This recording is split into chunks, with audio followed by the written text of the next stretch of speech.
بسم اللہ الرحمن الرحیم۔ السلام علیکم، محمد علیم بات کر رہا ہوں۔ اس سورہ اللہب کی آیت نمبر 5 تک ہم پڑھ چکے، یعنی سورہ اللہب جو ہے وہ الحمدللہ ہماری مکمل ہو چکی۔ آج ہم انشاءاللہ سورہ الاخلاص شروع کریں گے، اس کی آیت نمبر 1 سے آیت نمبر 4 تک پڑھیں گے۔ اعوذ باللہ من الشیطان الرجیم، بسم اللہ الرحمن الرحیم۔ قل هو اللہ احد، کہو کہ وہ ذات پاک جس کا نام اللہ ہے، ایک ہے۔ اللہ الصمد، وہ معبود برحق بے نیاز ہے۔ لم یلد ولم یولد، نہ کسی کا باپ ہے اور نہ کسی کا بیٹا۔ ولم یکن لہ کفوا احد، اور کوئی اس کا ہمسر نہیں۔ یہ سورہ الاخلاص کی آیت نمبر 1 سے آیت نمبر 4 تک میں نے آپ کے سامنے پڑھی، اور جو ترجمہ میرے سامنے بریکٹوں کے ساتھ لکھا تھا میں نے پڑھ کے سنا دیا۔ اور دیکھتے ہیں ان آیات میں ہمارے لیے کیا سبق ہے۔ اسی پچھلی آیات میں کل ہم پڑھ رہے تھے، جو ہماری پچھلی سورت چل رہی تھی سورہ اللہب، اس میں اللہ تعالیٰ نے ایک جو ہے عبرتناک واقعہ بیان کیا تھا کہ ایک شخص جو کہ بڑا مالدار بھی ہو اور سارا کچھ ہو، سردار بھی ہو، سارا کچھ ہو، لیکن جب اس کے اعمال ٹھیک نہیں ہوں گے تو اس کا کیا انجام ہو سکتا ہے۔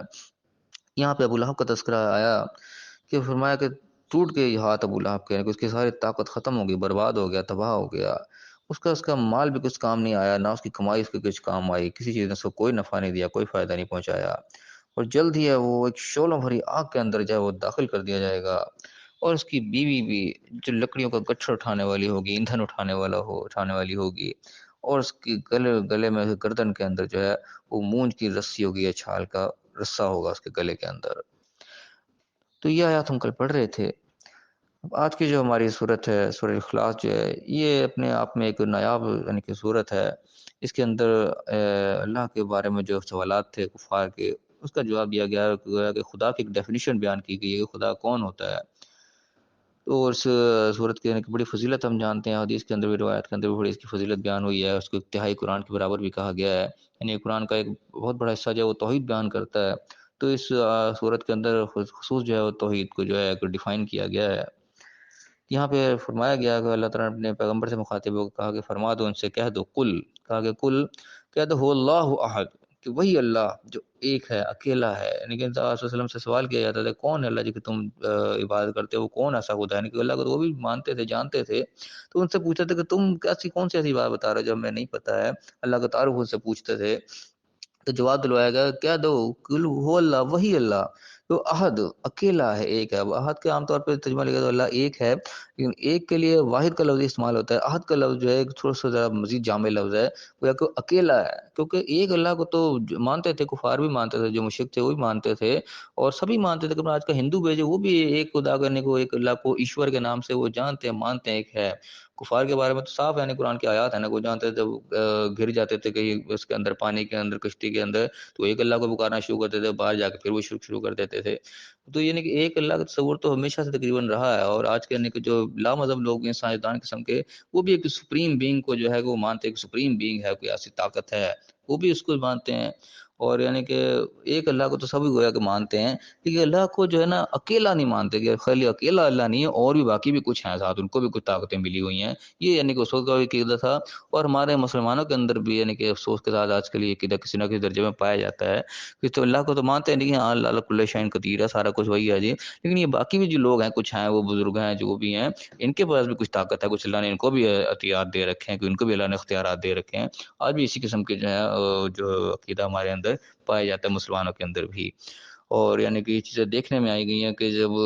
ایک اللہ کا نام پکارا جا رہا ہوتا ہے تو لوگوں کو کچھ اچھا نہیں لگ رہا ہوتا، خالی ایک آپ نعرہ تکبیر لگا کے بیٹھ جاؤ، لوگوں کو تسلی نہیں ہوگی، سب نعروں کے ساتھ اور نعرے بھی ساتھ لگ جائیں گے تو لوگوں کے اندر جوش ولولہ باقاعدہ آ جاتا ہے۔ اور یہ چیزیں باقاعدہ ویڈیوز کے اندر دیکھی گئی ہیں لائیو، اس طرح کہ کسی جگہ کوئی عرس ہو رہا ہے یا کوئی ایسی تقریب ہو رہی ہے جہاں پہ بزرگان دین وغیرہ کے جو ان کا نام لیوا بیٹھے ہوئے ہیں، تو وہاں کسی شخص نے آگے ایک دم سے توحید بیان کرنی شروع کر دیا، کہ نہ کہ باقیوں کو رد کرنا شروع کر دیا، تو اس کو بولتے بولتے اس کے آگے سے جو ہے مائک ہٹا دیا گیا، اس کو گویا کہ قسم کا دھکے مار کے اسٹیج سے اتار دیا کہ تم کیا بیان کرنے کھڑے ہو گئے۔ تو یہ نہیں کہ اس قسم کے قاعد اور نظریات ہمارے یہاں بھی پائے جاتے ہیں کہ اللہ تو ہے ٹھیک ہے، لیکن اللہ کے ساتھ اور بھی کچھ ہیں، اوروں کا اگر انکار کرنا شروع کر دیا جائے تو ان کے برداشت سے باہر ہو جاتا ہے۔ تو یہاں پہ اصل میں یہ بات دی جا رہی ہے کہ اللہ تعالیٰ اکیلا ہے، اس کے ساتھ اور کوئی نہیں ہے، اس کے مقابلے کا کوئی نہیں ہے، کوئی اس کے جو ہے یعنی کہ وہ ایک تو ہے ہی ہے لیکن اکیلا ہے، اس کے ساتھ اور کچھ کوئی نہیں ہے۔ یہ ساتھ نہ ہونا، اکیلا کہنا، یہ اصل میں لا الہ کی بات ہے، لا الہ الا اللہ، اللہ کے سوا اور کوئی الہ نہیں ہے، ورنہ اللہ کو تو سبھی مانتے تھے۔ اس کے بعد آگے اللہ الصمد، اللہ بے نیاز ہے، بے پرواہ ہے، اس کو کسی کی پرواہ نہیں، وہ کسی کا محتاج نہیں ہے، بلکہ اس کے اندر امپلائڈ ہے کہ باقی اس کے محتاج ہیں، باقی سب اس کے محتاج ہیں، وہ کسی کا محتاج نہیں، اس کو کسی کی کوئی ضرورت نہیں ہے، باقی سب کو اس کی ضرورت ہے، باقی سب اس کے آگے حاجت مند ہیں، وہ کسی کے آگے حاجت مند نہیں ہے۔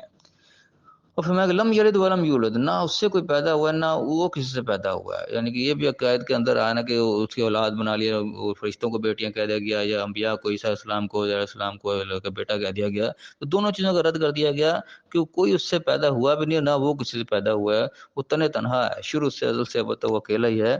ولم یکن لہ کفوا احد، اور کوئی اس کے برابر کا ہے ہی نہیں، کوئی اس کا کفو نہیں ہے، کوئی اس کا ہم پلہ نہیں ہے، کوئی ہمسر نہیں ہے، کوئی اس کے جوڑ کا نہیں ہے، ظاہر ہو ہی نہیں سکتا، ہر چیز جو ہے وہ اس کو فنا ہے، ہر چیز اپنے وہ محتاج ہے کسی نہ کسی انداز میں اللہ کی۔ جس طریقے سے عیسیٰ علیہ السلام کو جو خدا کہتے ہیں، ان کا رد اس طریقے کروایا گیا کہ عیسیٰ بھی اس کے ماں باپ دونوں کھانا کھاتے تھے، گویا کہ وہ کھانے کے محتاج تھے، کھانے کی محتاجی تھی ان کو، جتنی بھی مخلوقات ہیں وہ سب کسی نہ کسی درجے میں کسی چیز کی محتاج ہیں، ہر چیز یعنی کہ اپنے بقا میں وہ کسی کی محتاج ہے، ہر چیز جو ہے وہ اپنا وجود خود سے برقرار نہیں رکھ سکتی، نہ کسی کے اندر یہ طاقت آ جائے کہ اپنا وجود خود سے برقرار کرنے کے قائل ہو جائے، لائق ہو جائے، قابل ہو جائے، تو وہ اپنے آپ کو کوئی فنا ہی نہ ہونے دے، اپنا وجود خود سے برقرار رکھے، لیکن ہر چیز کو فنا ہے، ہر چیز ختم ہو جاتی ہے، کسی نہ کسی کی کوئی نہ کوئی حفاظت کرنے والا ہوتا ہے، وہ چیز برقرار رہتی ہے، کوئی حفاظت کرنے والا نہ ہو تو وقت کے ساتھ آہستہ وہ خود ختم ہونا شروع ہو جاتی ہے، اس کو زنگ پڑنا شروع ہو جاتا ہے، اس کو گھن کھا جاتا ہے، کچھ ہو جاتا ہے، کوئی نہ کسی کو زوال آ جاتا ہے۔ واحد اللہ کی ذات ہے جو کسی کی محتاج نہیں، اپنے وجود میں خود کامل ہے، اس کو وجود رکھنے کی کسی کی ضرورت نہیں، کسی کی محتاج نہیں ہے،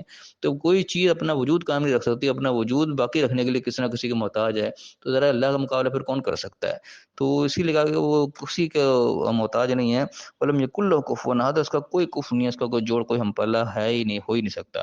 یعنی کہ علماء نے بڑا اچھا اس طریقے کو استعمال کیا کہ جو بھی جس کو بھی بارے میں تم خدائی کا دعویٰ کر رہے ہو، اس کی یہ چائلڈ لائن کی ڈیفینیشن ہے، جو اس ڈیفینیشن کے اندر پورا اتر جاتا ہے اس کو خدا مان لینے میں کوئی وہ حرج نہیں ہے، اس کو ہم خدا مان لیں گے جو یہ اس ڈیفینیشن پورا اتر جائے، اور اللہ کی ذات کے سوا کوئی اس ڈیفینیشن کے اندر پورا اترتا ہی نہیں ہے، ایسی زبردست ڈیفینیشن بیان ہوئی ہے اس آیات کے اندر۔ تو بہرحال فی الحال ہم یہ تک پڑھیں گے، یہ یعنی کہ اللہ کی وحدانیت پر، اللہ کی خدائی کے کامل ہونے کے اوپر یہ ایک کافی دلیل ہے جس کا کوئی جواب آج تک نہیں دے سکا اور نہ انشاءاللہ قیامت تک دے سکے گا۔ تو بہرحال ہم یہیں تک پڑھیں گے، ان آیات کے اندر جب مین پوائنٹس ہیں ان کے اوپر پھر ایک نگاہ ڈال لیں۔